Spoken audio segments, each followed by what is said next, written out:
Okay, now let's get into those three of my favorite blister products. Now, the first one is Engo patches, and I love Engo patches. Now, I import these from America, so keep that in mind. I'll try and be as impartial as I can be, whilst I'm a big fan. The thing with these Engo patches is you can think of them like stickers, low friction stickers that apply to the shoe. They come in different shapes and sizes. And the best thing about these patches is they reduce friction levels. So this graph here shows not just dry conditions, but also a moist conditions, a moist sock. And it compares also cotton and a Coolmax, or a moisture wicking sock. So you can see that Engo performs really quite impressively when you compare it to things like Spenco and Poron. Now, that's not to say that Spenco and Poron are bad products. It just means that their friction level is not particularly low, which is not a bad thing, because we actually rely on friction to provide our foot with traction in the shoe. So friction is good, but we only need to deal with friction where it is a problem, and that is where we get blisters. So it's ideal to do this in a targeted way, and that's what these blister patches allow, is you just put them where you've got a blister or you're likely to get a blister. And it minimizes friction levels there. It makes it slippery, which means that the skin can move more in concert with the bone, and that's the way it prevents blisters. But it's not ideal to reduce friction everywhere. So don't be putting any good friction management strategy over the whole foot, ideally, because we need that traction. And if you think about how people apply lubricants and powders and that kind of thing, they kind of just put it over their whole foot. Well, it just makes the foot a bit too slippery in the shoe, and that has implications for the efficiencies of gait, but also, injury potentially, black toenails, ankle sprains because of that lack of traction. And let's have a look at Engo patches pros and cons, because every product has its pros and cons, and it's important to consider that. So, as I said, it reduces the coefficient of friction by a lot, and that is because the material is called PTFE, or polytetrafluoroethylene, which we know is a very low friction material. It's what Teflon's made out of. So it's one of the lowest friction level materials that there is. The Engo patches come in pre-cut shapes, which are a good shape for different areas of the foot, and you can also cut them with scissors without any problems at all. So you have complete control over how targeted you want this friction management to be. They maintain traction elsewhere, and they're long lasting. So I have patches you can expect them to last for months, maybe even 12 months. I've certainly got patches in my shoes 12 months later and they're still going fine. So they last a long time, and they're very thin, so they don't affect shoe fit. That's massively important. However, their downsides include the fact that the shoe's got to be dry, or the orthotic or insole has to be dry to put this patch on. It won't stick to a wet surface. That can be tricky, especially if you're at races like I go to and it rains. And if the Engo patch isn't on and stuck already, that they're out of the equation. You can't be putting Engo patches on again. So then you have to default to another friction management strategy, which is generally less effective, or has other downsides anyway. The initial adhesion is really, really important. If you don't get it stuck on properly from the get-go, it will be too easy for the patch to dislodge. Now, this is particularly so for the heel patches. And the reason is, if the patch isn't on really strong, then it's too easy, if we don't take any care sliding our heel down into the shoe, that the sock catches the top of the patch, that patch collects a little bit of sock fluff, and it kind of drags it down a little bit, and it won't stick again, that little bit of patch. And then the next time it happens again a bit more, and the next time it happens again. So the idea is, it's kind of important, at least for this patch location, to protect the top of the patch as you slide your heel into the shoe, so that nothing is going to catch the top of the patch and drag it down. And they may not handle waterlogging. So it's best to avoid waterlogging, but sometimes you're going to have patches on and then you're going to have to do a creek crossing. If they're stuck on really well, and especially if they're on the plantar surface, chances are, if you let your insole dry out, that night, then they'll be good enough to wear for the next day and they'll still be stuck on.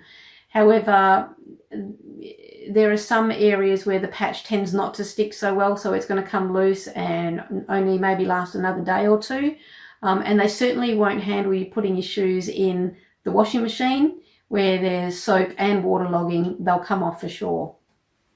So if you haven't tried Ingo patches before, Brigitte has them at practitioner pricing. Now, if you are a sports podiatrist especially, but really even if you're not, because blisters are so common, I suggest that you get some and you have a go with them, because they're, as I said, they're a really convenient blister management strategy that I couldn't live without personally. And I couldn't live without in regard to just managing blisters in my practice, be it athletes or just everyday people. This is where you find them. So this is the Brigitte website. So they're under clinical retail and up here under blister prevention. Now my next favorite blister prevention strategy is gel toe sleeves and gel toe caps. They're fabulous because they undergo so much shear. They absorb all that shear, which means that our skin doesn't have to absorb that shear. So I don't know if you realize that, I mean, I know that most of you have these in your clinics already, but they are invaluable for toe blisters. And if you're not using them for toe blisters, this is one thing that you can implement immediately because they're so good. Again, pros and cons, they absorb all that shear. They're just fabulous in the way that they do that. They also cushion, so they have a double blister prevention mechanism. They reduce they reduce pressure by cushioning and they absorb shear. So that's good. And again, most of you already have these in your clinic, so get amongst it. Their downsides though is that they're bulky. So sometimes we can't fit them in the shoe. If you're wearing a court shoe, for example, and it's already tight, there might just be no room for them. And certainly in the ultra marathons that I go to, sometimes everything's swollen and we literally can't get one in there. And the other thing is they're occlusive. So ideally, your patients probably don't realize this and they use these gel toe devices as part of treatment. But if the skin is weepy, this is going to make them just go worse, and people will blame the gel toe device when in fact we really shouldn't have used them on a de-roof blister or a torn blister, and I even generally avoid them for intact blisters as well. Now this is the Brigitte website again. This is where you find the gel toe devices. They're under Silipos and Haplogel, and we've got Silipos, Hapla, Therastep and Walker's brand. So yeah, get amongst that. But I'm sure you guys already have them, using them on toes for calluses and rubbing and all the rest of it. Now my third favorite blister product is the hydrocolloids. And I love them because they're just, they speed up healing basically. They promote a good healing environment for de-roof blisters, and they're also waterproof. So they're easy for people to keep their blisters clean, and they last for several days. So yeah, they definitely have their advantages. Waterproof, last for several days, and they provide that optimal healing environment. Now the downsides to hydrocolloids is they're often used incorrectly, and it's not always the person's fault for that, because there's, you know, some wording on packaging that is, I think, less than ideal. It's important to impart onto your clients that hydrocolloids really shouldn't be used for blister prevention or on any blister except for a de-roof blister. It should only be put on a blister that's weepy, because that is the bit that combines with a hydrocolloid to stimulate healing and provide that good healing environment. Don't even put them on torn blisters, because, you know, that flap of skin of the roof is still there, and when you go to take that hydrocolloid off, it's going to rip the blister roof right off. Same with intact blisters, it will just take the blister roof off. I've seen many a person use them as blister prevention. They don't do enough to negate the blister causing forces. We get a blister underneath it and nasty things happen like this. So this was in Canberra, I think it was 2015. And this fellow used a Compede on his heel edge blister. And of course it didn't work. And so we got a blister, and he he came into the tent for my treatment or just for me to check out his blisters. He took his sock off and this happened. He had no idea. The Compeed was stuck to his sock. Now, when you put tape around anything and it catches a bit of the sock, generally that tape will collect a little bit of sock fluff and it won't be sticky anymore. But Compeed sticks like glue to socks. And this is the exact thing that can happen in athletic situations anyway.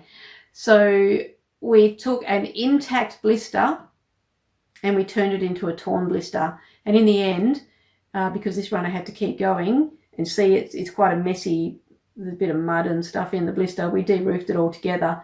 And ironically, a de-roofed blister is the exact blister that Compeed should have been used on. And of course, this person doesn't want to go anywhere near a hydrocolloid again because it's just made everything worse. But it wasn't the hydrocolloid's fault, it was our fault for not using it properly. Now another one of the downsides is Compeed being the main consumer version. I don't know why, but it's non-sterile. Now if they're made for de-roof blisters, why would you be providing non-sterile dressings? I mean, even Band-Aids are sterile. They're individually packaged and sterile. So it makes no sense to me at all that Compeeds aren't sterile.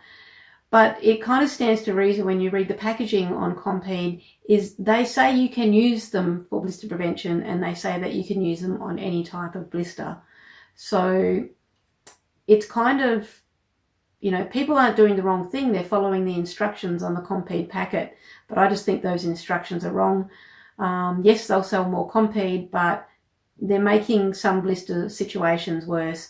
And, you know, in this situation here, this is the reason why some race directors and race doctors, they want to ban Compeed and any hydrocolloid from the first aid kits of any runner. They just don't want they don't want to be dealing with the mess that Compeed creates, which is unfair, but that's the reality. People use them wrong and it just makes it a nightmare for people to be dealing with blisters.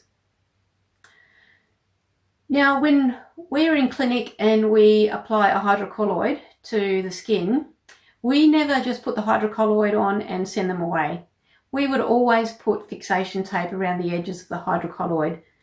Yet no hydrocolloid brand of blister plasters contains that fixation tape.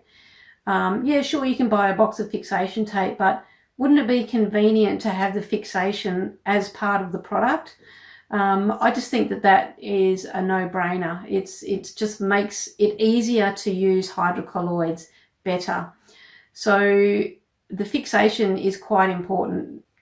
And as a result, I have my own brand of hydrocolloids called Blister Pod, hydrocolloid blister plasters, and it satisfies those two problems I've got with hydrocolloids. Number one, they're individually packaged and sterile, and number two, they each have their own pre-cut fixation tape.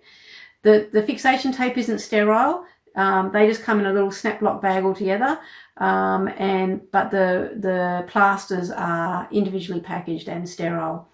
So you can see with these fixations, it's really good because it allows you to visualize that white gel bubble that happens as the hydrocolloid absorbs the blister fluids or the healing fluids from the wound. And you know to change the hydrocolloid when that reaches the edge of the plaster. So this helps in determining when you've got to change your dressing as well. So yeah, look, I've made these hydrocolloids just to try and avoid this problem that your athletes are having with using hydrocolloids incorrectly. So we've got proper instructions on the packet. We've got sterile hydrocolloid plasters, and we've got the fixation tape. Now this fixation tape is the Walker's brand, that's Brigitte's brand, which is just as good as Fix-A-Mall in my opinion. And I cut these with a special die cutting machine. I cut these at home myself. So I've got complete control over what's going on with the quality of them. So yeah, this is a great product if, you know, for use in your clinic to provide your patients even, especially if you're providing trackside foot care, etc. And they come in 2 packets, so they're both 10 packs. We've got 10 of these large patches, you know, the oval ones that often you put at the back of the heel or under the ball of the foot. And then there's the 10 mix pack. So there's 4 of the large, 4 of the toe, and 2 of those medium ones. Brigit also sells my hydrocolloids, and you find them where you get the Engo. So they're under clinical retail and up here at Blister Prevention.